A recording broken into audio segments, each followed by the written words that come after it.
But freedom is not enough. You do not wipe away the scars of centuries by saying now, you are free to go where you want and do as you desire and choose the leaders you please.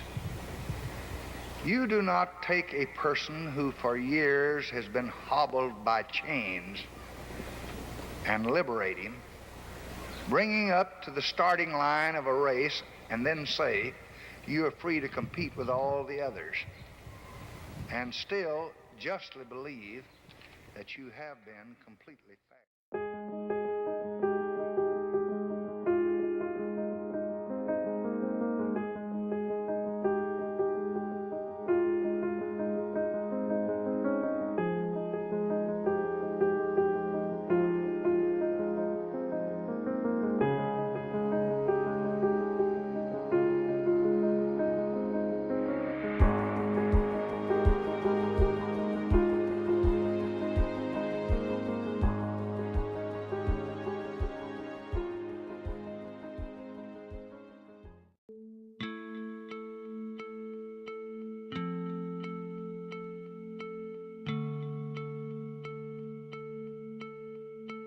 You want to weave diversification within the fabric of your universities? That is totally acceptable. I see absolutely no wrong in that. But when it comes to having to sacrifice the fundamental principle of post-secondary education, which is ultimately to further the advancement of those who retain a qualified level of intellectual aptitude so we can propel the advancement of our society, it is evident that these educational administrations are clearly enacting the wrong regulations.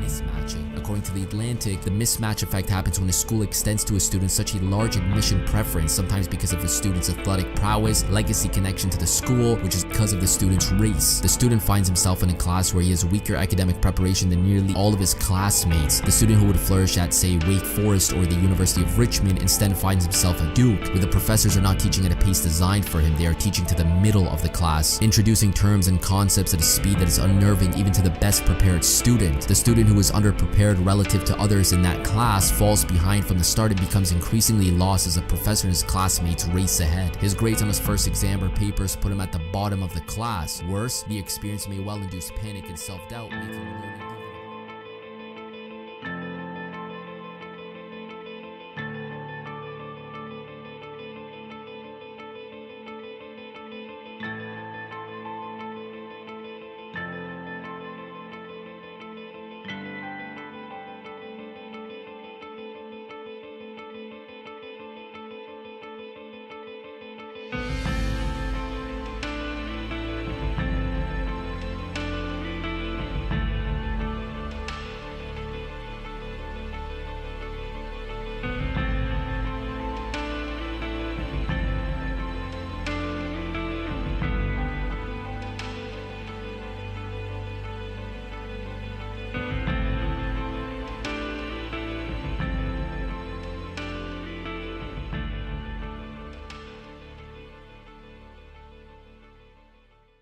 My name is Michael Anthony McClurkin.